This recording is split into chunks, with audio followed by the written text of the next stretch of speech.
Hey, so hi everybody.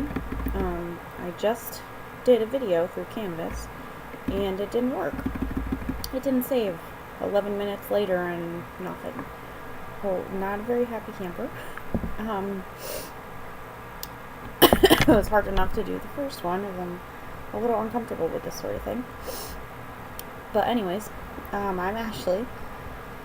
Oh, I chose to talk about identity theft solutions for our first discussion. With how common it is for identity theft to occur, I was interested in learning more about what I can do to protect myself and try to prevent it from happening to me. And maybe you guys will learn something as well. So, our book defines identity theft as the process of obtaining personal information so that the perpetrator can pretend to be someone else. When I think of identity theft, I mostly just think of people stealing credit cards. But after reading and more research, I learned that this is definitely not the only means of accessing information and identity theft. You'd think that it'd be pretty hard to steal someone's identity. I guess with all of the technology that we have today, it's really not that difficult. I think it makes it hard for us sometimes, and that we can be unintentionally naive to it, because there's just so many different things that can happen that can have us be susceptible to identity theft, unfortunately. Well, in the book they talked about phishing as one of the methods of gaining access to personal information. This made me think of work. So we do a lot of training around cybersecurity. I've been there since last August, and I've taken probably 3 or 4 different courses on cybersecurity.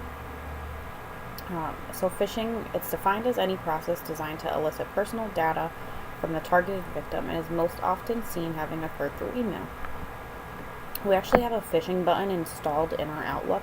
So anytime we receive an email that we think is suspicious, we can just click that button and it automatically sends the email over to them and deletes it out of our inbox. So that's pretty convenient. If it's not a suspicious email, I think they would send it back. I've never had that happen before. So maybe they were just all suspicious emails. So in those learnings, some things that they've had us look out for are like when you get a link in an email and it doesn't have HTTPS, it's just HTTP. They say that those links can be dangerous and not to click on them. Any sort of spelling issues or just anything weird that kind of sticks out. Look at the email address, see if it actually sounds like a valid email or if it seems like it could be a robot or something foreign, and anything like that really should stick out to you.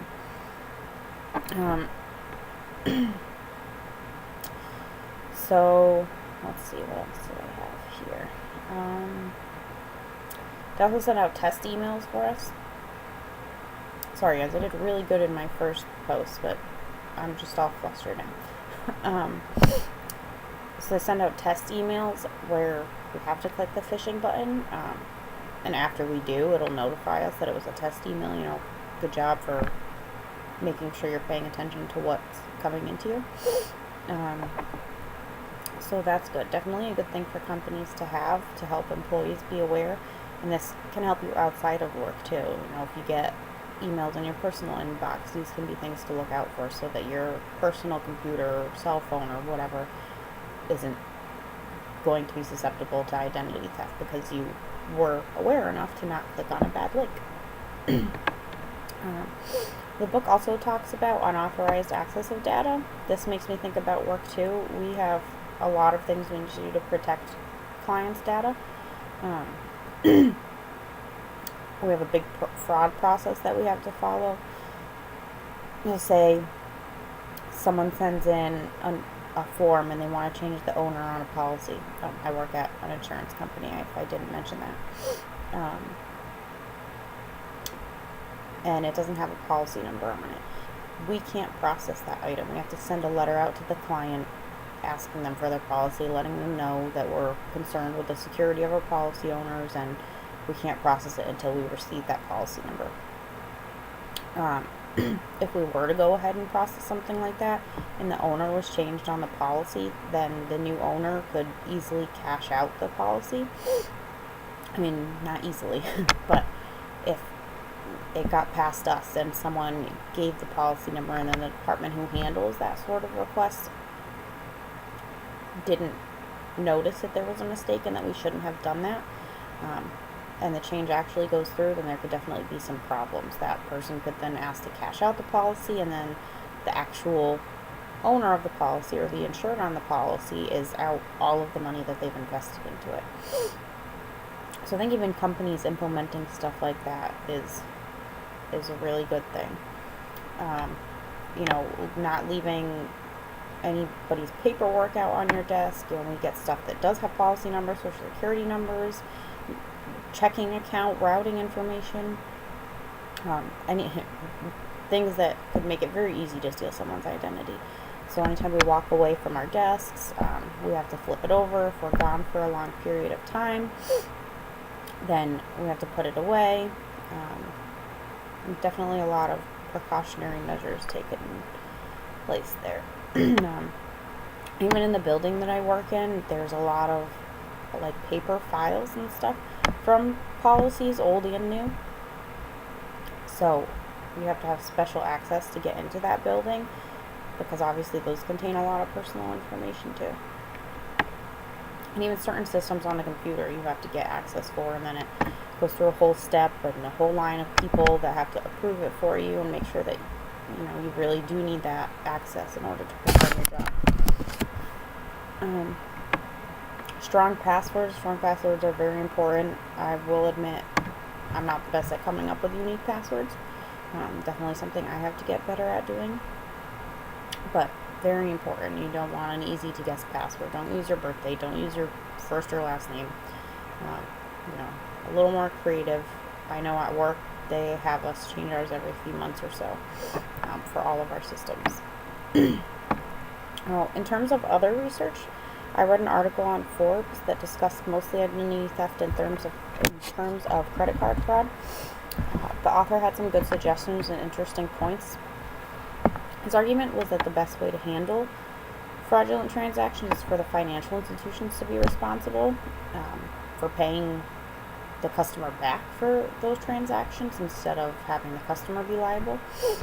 It mentioned that Citibank takes, I can't think of the word I'm looking for, takes responsibility for the funds that were lost, except for the first $50, which I don't understand the point of the $50, but because it's bad enough that this is affecting your credit score. So he also thinks that the institutions should be the one that are on top of identifying and monitoring transactions. So you shouldn't have to be going into your checking account every day to make sure that there weren't any unauthorized transactions done through it. Your bank should be identifying and monitoring these transactions and making sure that nothing suspicious is going on. I definitely think that that's good. Before I read the article, I was thinking about, when you bring your credit card into the store, they're supposed to ask to see the back of it, where you're supposed to sign, and you're not supposed to be allowed to use it unless you have a signature. And I think that they're also supposed to check for ID. This hardly ever happens. As far as I know, I have a credit card to Kohl's, and that's the only place that ever asks me for my ID. Which is great, but the author of the Forbes article also mentions it really doesn't matter, because there's so many other means of purchasing stuff, over the phone, on the internet. I mean, you can go on Amazon and purchase something. The only thing that they're verifying is your credit card information and your address. So it's really not that difficult, unfortunately.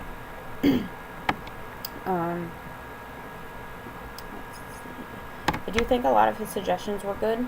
Some other things he suggested that financial institutions could implement were having withdrawal limits, placing delays on large transactions, and having a more in-depth process of applying for a credit card as opposed to just filling out paperwork in a matter of 5 minutes. When you go to the store and you get approved within 2. So I do think that those are good solutions. A lot of them are being implemented. I mean, this article is kind of old, so I think that since then, a lot of these things are already in effect. My mom, about a week ago, got a call from the bank because someone had made a purchase with her card in Brazil, and obviously she's not shopping in Brazil. If she is, she's not telling us. So they're sending her a new card, and they noticed it, which is great, that they're paying attention to transactions that are suspicious. I also looked at USA.gov. They had some good information, good solutions for identity theft, or at least ways to try and prevent it. Some of them were making sure you keep your Social Security card secure, not leaving it out anywhere, not carrying it around in your wallet, shielding your PIN number when you're visiting the ATM or taking cash out at the store after a purchase, shredding receipts and credit card offers, and making sure that you have virus protection on your computer. So that's all I have for today. Let's hope that this video works. I hope everyone else did well. Thanks, guys.